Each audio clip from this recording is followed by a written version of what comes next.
So we're on the way to the airport here in Miami to take our first flight in first class with British Airways on a 747 tonight to London and then onward to Europe to have a great vacation.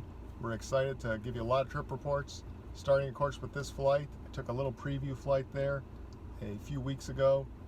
Got a feeling for a lie flat seat in business class on American, but I know this is going to be a whole different level. Great service. We have flown with British Airways before in their premium economy cabin, World Traveler Plus, and had a great time. We're going to start out this afternoon in the American Flagship First Lounge while we wait for our flight. Our flight out tonight is late at 8:40 p.m. We're going to get to the lounge around 5, so we're going to have plenty of time to try that out, relax, get ready for the trip to come. All right, so we'll see you there at Miami. Made it through security and into the American Airlines Flagship Lounge. Got a couple hours to relax here before we head to the gate.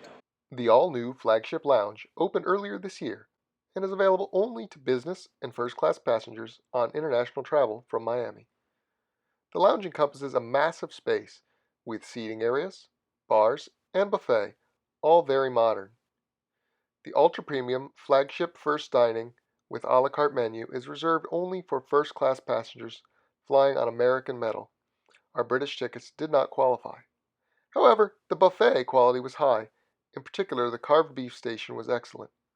The fish was disappointing.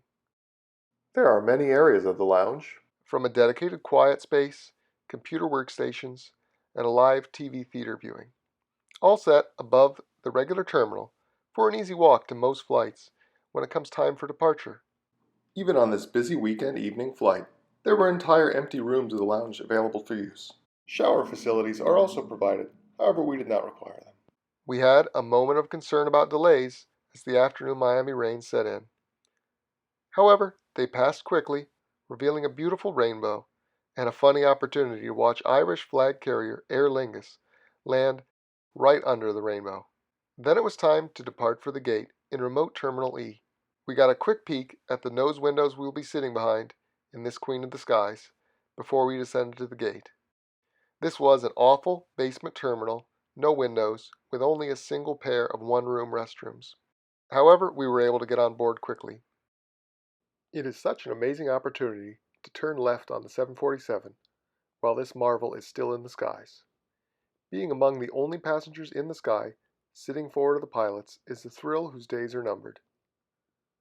The first-class cabin on the British Airways 747 starts with 3 rows in a 1-1 configuration, followed by 2 rows in a 1-2-1 configuration. Couples traveling together may be tempted to take the center pairs. However, they are far less private.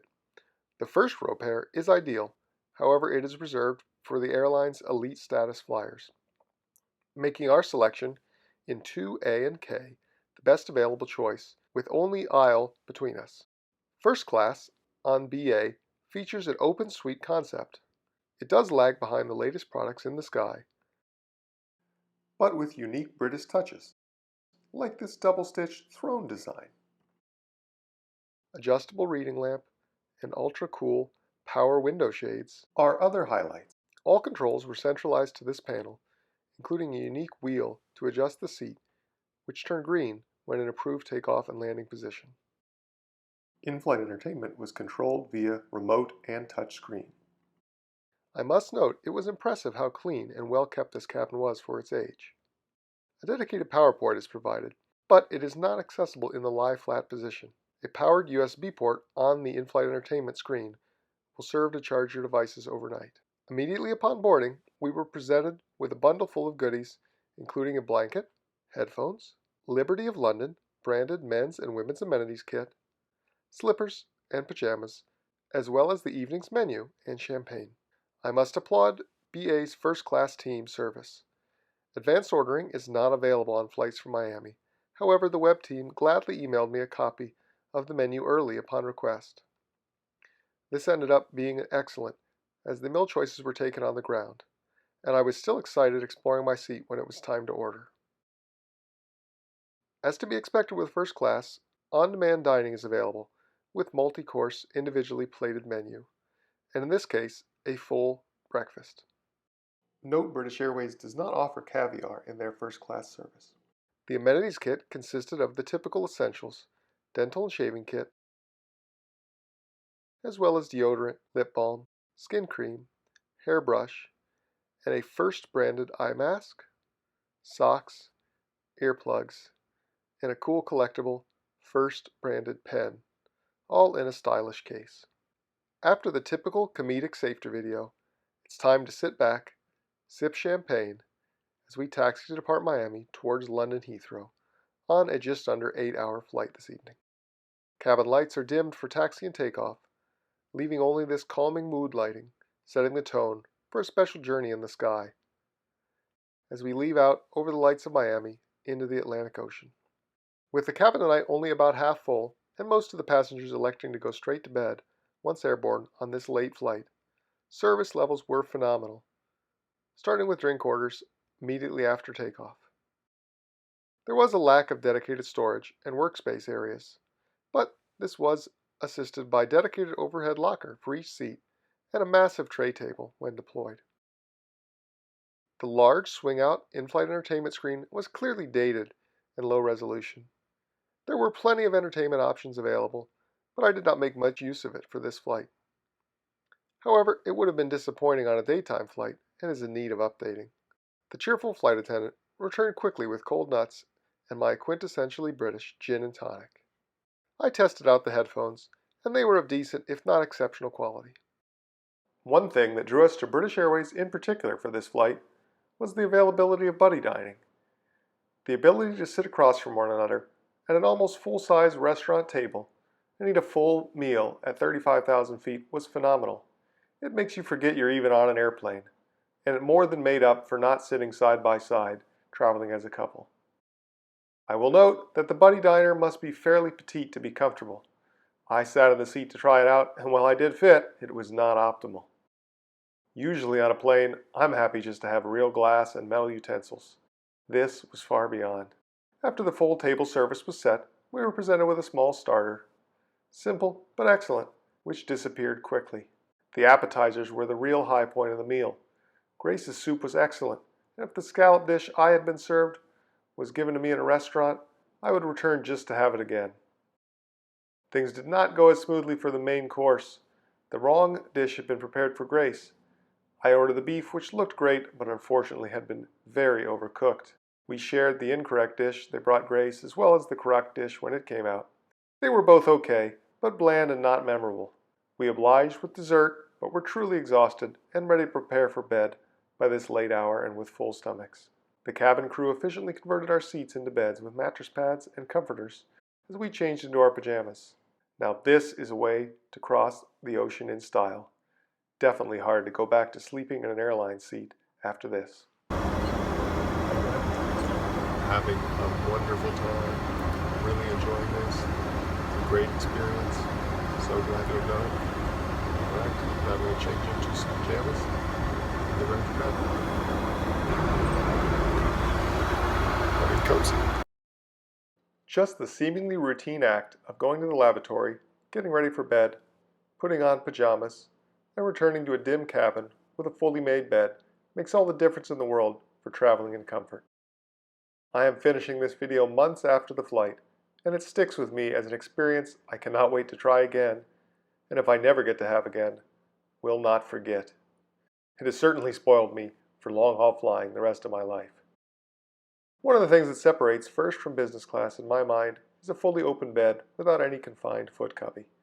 At over 6 feet, this bed did not disappoint for space.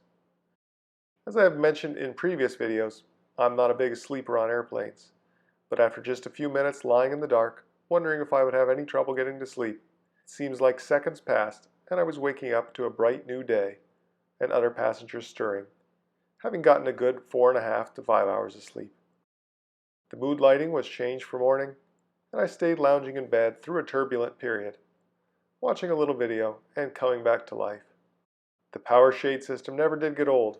I played with it even more than I showed in this video. Cruising above this sea of clouds was much more interesting than anything on the entertainment system today. Soon Grace and I were alert, ready to change and face the new day, starting with breakfast. In just a few minutes while we got dressed, the flight crew converted the beds back into seating and set the table for breakfast. The starters and coffee came quickly. I was a little disappointed the coffee presented wasn't very warm, but that was quickly outweighed when the main courses arrived. Most airline breakfasts are an afterthought, but the egg frittata they brought out for me was truly excellent, making me wish I had saved more room from dinner. Grace's French toast was restaurant quality and absolutely amazing. Really, breakfast was a total surprise and blew us away, exceeding our dinner experience and expectations. As we finished up breakfast, we came up over the British Isles, having about 90 minutes to take in the seat, fully relaxed and feeling rested. Sitting in the nose of the 747 is a very surreal experience, still, calm, and quiet compared to traditional flying. Grace remarked that it didn't feel like flying on an airplane at all. One of the unique things about the 747 is the windows face slightly forward, particularly in row 1. This is what your view would be looking towards the nose. So it is not a cockpit experience, but it is a little different. Demonstrated here, Grace is the opposite of me and can fall asleep on a plane anywhere at any time. It appears we arrived to London early, as we did several circles over the city before coming in for a landing.